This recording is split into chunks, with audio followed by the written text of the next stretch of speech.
आज के वीडियो में हम पोस्ट एक्ट के बारे में डिस्कस करेंगे। तो पोस्ट एक्ट क्या है? पोस्ट एक्ट जो है the sexual harassment of women at work place prevention prohibition and redressal act 2013, that is post act. Short में पोस्ट एक्ट बोलते हैं, बट इसका जो नेम है वो है the sexual harassment of women at work place prevention prohibition and redressal act. और ये जो एक्ट है वो 9 दिसंबर 2013 से इनेक्टमेंट हुआ, commence in force that is लागू हुआ 9 दिसंबर 2013। इसके अंदर टोटल 8 चैप्टर्स हैं और 13 सेक्शंस हैं। तो 8 चैप्टर और 13 सेक्शन। फर्स्ट चैप्टर में जो आपका प्रीलिमिनरी है उसमें 3 सेक्शंस हैं।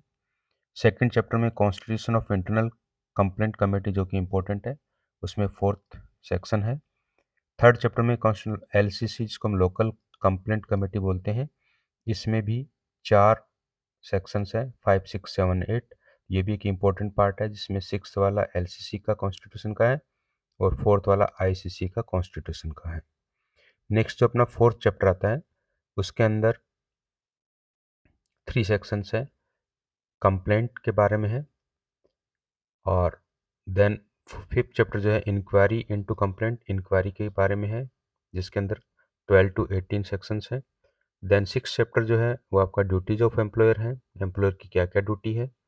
देन 7th चैप्टर में डिस्ट्रिक्ट ऑफिसर की क्या ड्यूटीज और क्या पावर है। देन 8th चैप्टर में जो मिसलेनियस पार्ट बचता है वो आपका 8th चैप्टर में आता है जिसके अंदर सेक्शन 21 से लेके 30 तक है।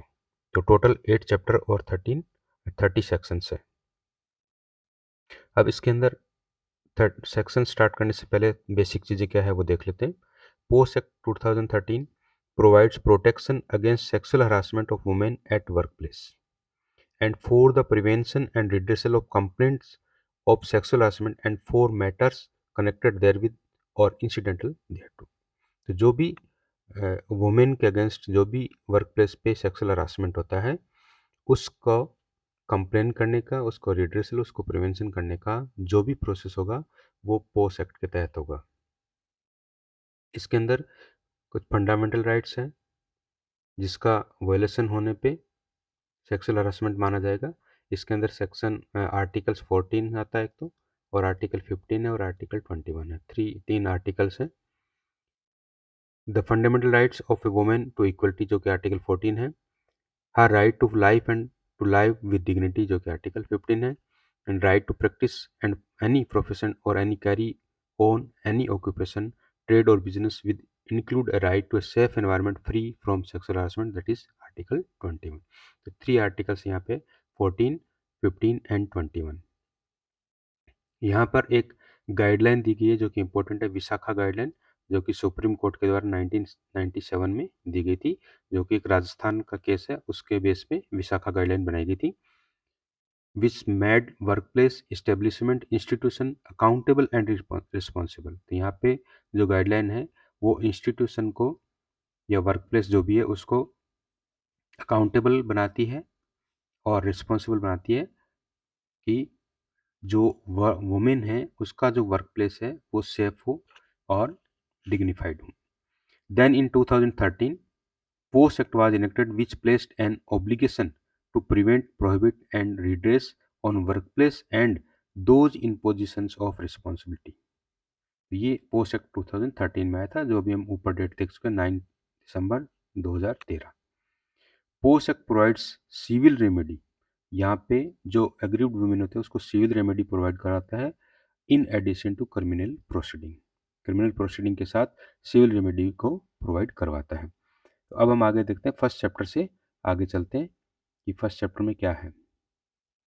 जो प्रीलिमिनरी था सेक्शन 1 to 3 फर्स्ट चैप्टर आपका, इसके अंदर फर्स्ट सेक्शन मोस्टली जितने भी एक्ट्स होते हैं उसका जो फर्स्ट सेक्शन होता है वो यही होता है, short title, extent and commencement.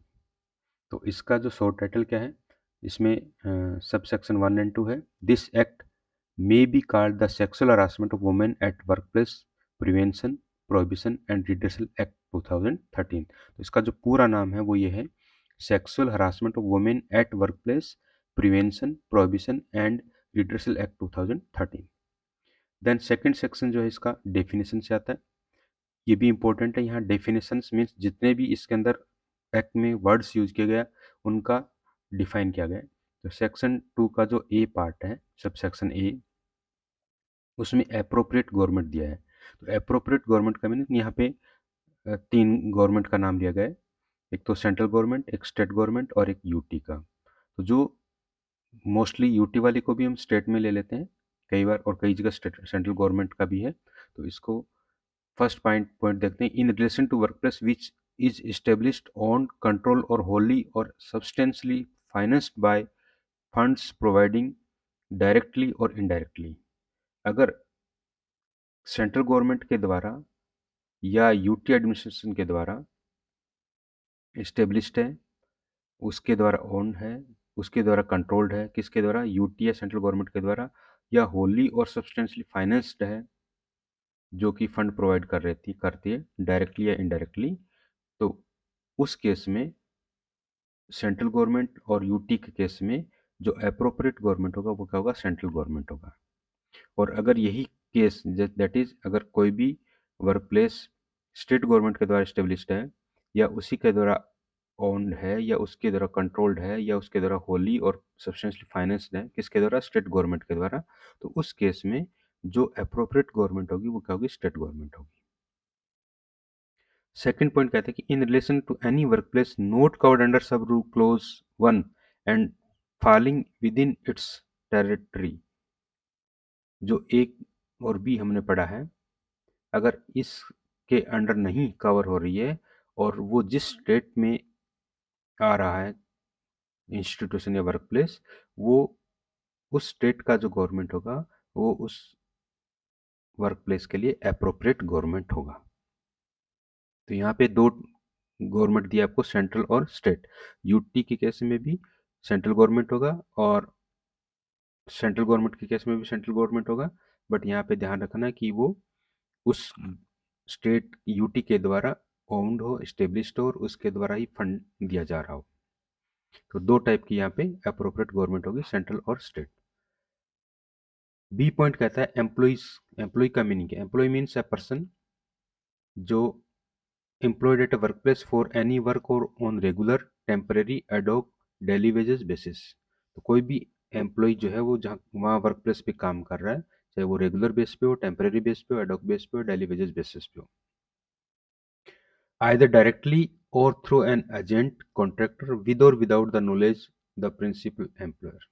तो प्रिंसिपल एम्प्लॉयर के नॉलेज में नहीं होने के बाद भी, नॉलेज या नॉलेज में नहीं है लेकिन वो या तो डायरेक्ट ही आ रहा है या किसी एजेंट के थ्रू आ रहा है, कॉन्ट्रैक्टर के थ्रू आ रहा है, तो भी वो एम्प्लॉई माना जाएगा उस वर्क प्लेस का, वेदर फॉर रेमुनरेशन और नॉट, और working on A voluntary basis और अदरवाइज, चाहे उसको रेमुनरेशन मिल रहा हो या नहीं मिल रहा हो, या वॉलंटरी बेसिस पे वो काम कर रहा हो, तो भी वो एम्प्लॉय माना जाएगा उस वर्क प्लेस के लिए। Whether the term of employment are express और इम्प्लाइड, तो उसको जो टर्म ऑफ एम्प्लॉयमेंट है वो उसके लागू हो रही है नहीं हो रही है, उस केस में भी वो एम्प्लॉय माना जाएगा। And includes a coworker, a contract worker, probationer, trainee, apprentice और called by any other such name. तो किसी भी टाइप का नाम दिया गया हो, को वर्कर हो, कॉन्ट्रैक्ट वर्कर हो, या प्रोबेशनर हो, ट्रेनी हो, सभी केस में वो एम्प्लॉय माना जाएगा। तो एम्प्लॉय के केस में ये ध्यान रखना कि उस वर्क प्लेस के अंदर जो भी काम कर रहा है वो उस वर्क प्लेस के लिए एम्प्लॉय माना जाएगा। Then domestic worker. Domestic worker means a woman who is employed to do the household work in any household for remuneration, whether in cash or kind, either directly or through any agency on a temporary, permanent, part-time, full-time basis, but does not include any member of the family of the employee।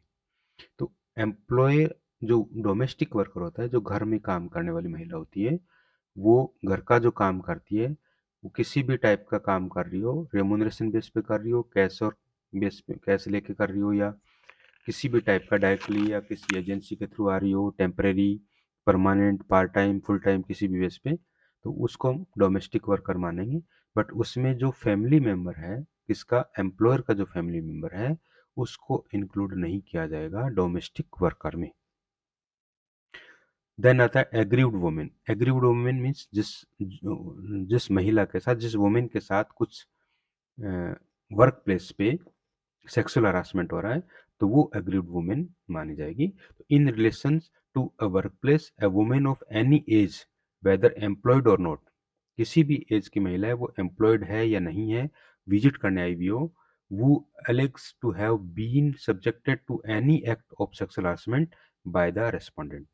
तो respondent भी हम पढ़ेंगे। Respondent means जो महिला है उसके साथ जो सेक्सुअल हरासमेंट हो रहा है, जिसके द्वारा हो रहा है, वो रेस्पोंडेंट होता है।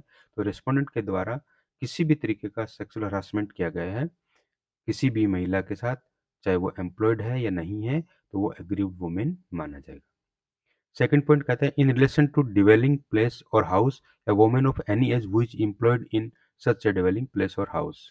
जो घर होता है या जो आवास होता है उसमें जो भी महिला काम कर रही है एज ए एम्प्लॉय के फॉर्म में या किसी और फॉर्म में, तो वो भी उसके साथ अगर सेक्सुअल हरासमेंट हो रहा है तो वो भी एग्रीव्ड वुमेन के केस में मानी जाएगी। तो यहाँ एक डायग्राम से बताया गया कि एग्रीव्ड वुमेन वर्किंग है या किसी वर्क प्लेस पे विजिट करने आई है या कोई स्टूडेंट है, तो तीनों ही केस में वो एग्रीड वुमेन हो सकती है।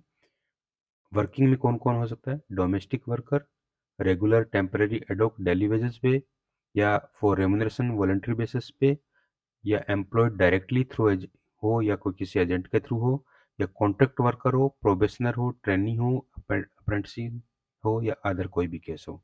तो कोई भी महिला जिस वर्क प्लेस पे काम कर रही है, किसी भी बेस पे काम कर रही है, वो वर्किंग के केस में होगी।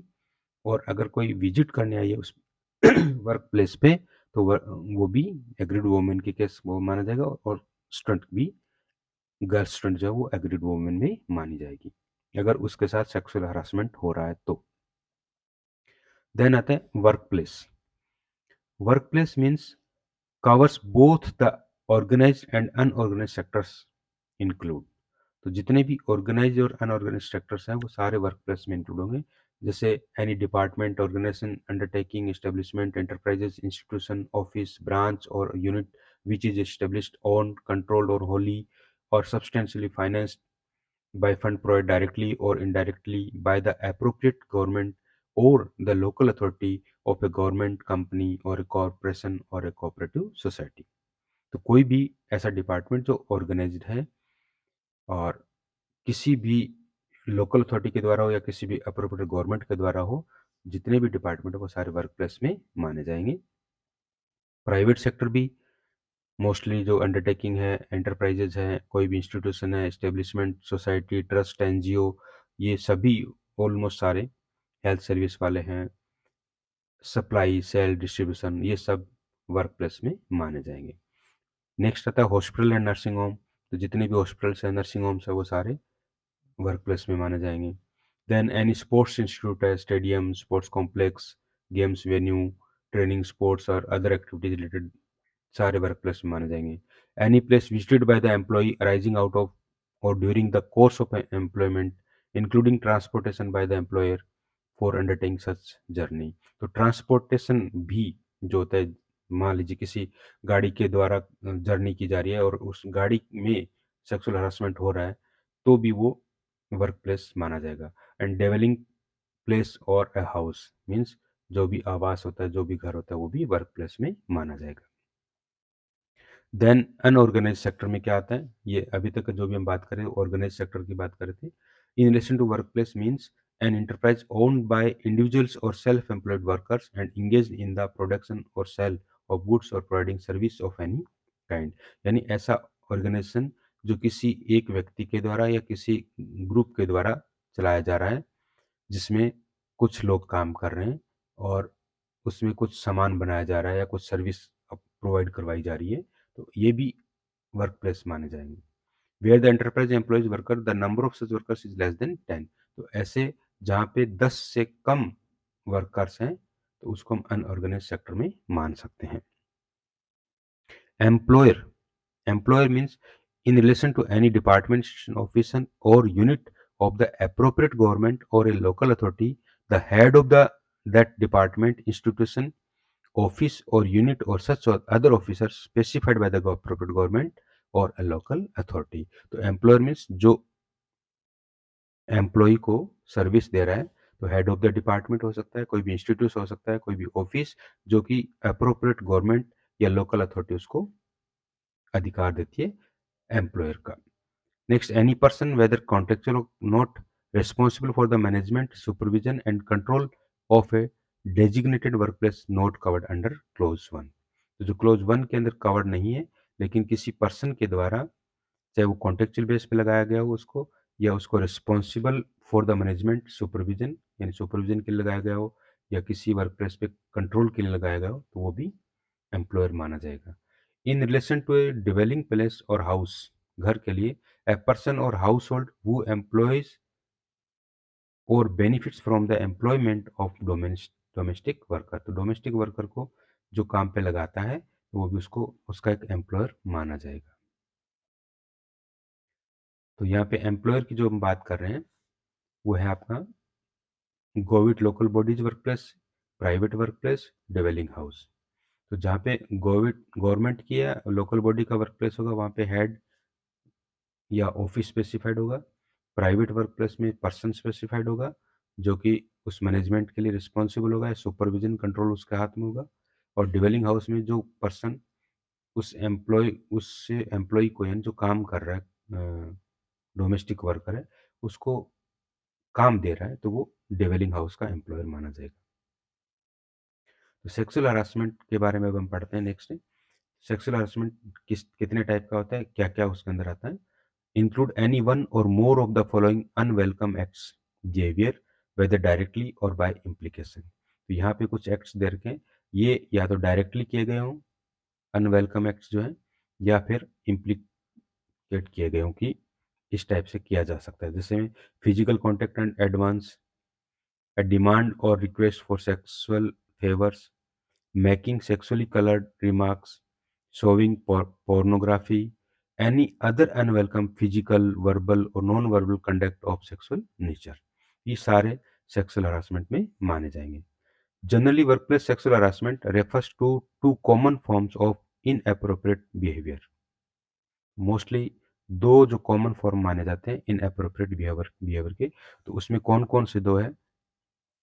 पहला है क्वेड प्रो क्यो, दिस फॉर दैट।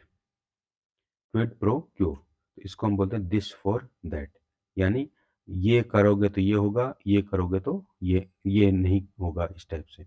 तो इम्प्लाइड और explicit promise of preferential detrimental treatment in employment, implied और एक्सप्रेस थ्रीट अबाउट और प्रेजेंट और फ्यूचर एम्प्लॉयमेंट स्टेटस, यानी उसके प्रेजेंट या फ्यूचर एम्प्लॉयमेंट स्टेटस के लिए कोई धमकी देना कि अगर ये नहीं करोगे तो ऐसा कर दूंगा वैसा कर दूंगा, तो इस टाइप के दिस फॉर दैट वाले केस में आ जाते हैं। और नेक्स्ट जो सेकंड है hostile work environment. Hostile work environment में क्या होता है कि क्रिएटिंग ए हॉस्टाइल इंटीमेटिंग और एन ऑफेंसिव वर्क एनवायरनमेंट, डरा धमका के काम कराना, वर्क एनवायरनमेंट ऐसा होना, तो वो भी उसमें आ जाता है। और humiliating treatment likely to affect her health और सेफ्टी, तो किसी वुमेन के हेल्थ और सेफ्टी को अफेक्ट डालता हुआ ऐसा कोई ट्रीटमेंट कर रहा हो, ह्यूमिलेटिंग ट्रीटमेंट हो रहा हो, तो वो भी सेक्सुअल हरासमेंट में माना जाएगा। नाउ अपना सेक्शन 3 आता है prevention of sexual harassment. No women shall be subjected to sexual harassment at any work place, ये ध्यान रखना कि किसी भी वर्क प्लेस पे किसी भी वुमेन का सेक्सुअल हरासमेंट नहीं होना चाहिए, ये प्रिवेंशन के केस में होगा। Second, the following circumstance among other circumstances, if it occurs or is present in relation to or connected with any act or behavior of sexual harassment may amount of sexual harassment। तो यहाँ जो कुछ parts लिखे गए 5 points लिखे गए तो ये भी सेक्सुअल हरासमेंट में काउंट होंगे प्रिवेंशन में। तो इम्प्लाई और explicit promise of preferential treatment in her employment, तो उसके एम्प्लॉयमेंट में कोई भी ऐसा प्रॉमिस नहीं करना कि उसका जो प्राथमिकता है वो उसका कि भी हाँ आप अगर ऐसा करोगे तो आपका ये काम हो जाएगा, ऐसे ही कोई ऐसी धमकी नहीं देनी है, ऐसे ही कोई आपको उसके फ्यूचर प्रेजेंट एम्प्लॉयमेंट के लिए वही बात आ जाती कि धमकी नहीं देनी किसी भी टाइप की। Then interference with her work, उसके काम में कोई दखलंदाजी नहीं करनी है, किसी भी टाइप का ऑफेंसिव और हॉस्टल इन्वायरमेंट नहीं बनाना है। Then humiliating treatment likely affect her health safety, तो वही चीज़ आ जाती है जो ऊपर हम पढ़ के आए हैं। तो इस टाइप से हम इसमें सेक्शन 3 चैप्टर 1 कंप्लीट होता है। नेक्स्ट हम आगे पढ़ेंगे चैप्टर 2 जो कि नेक्स्ट वीडियो में देखेंगे। Thank you.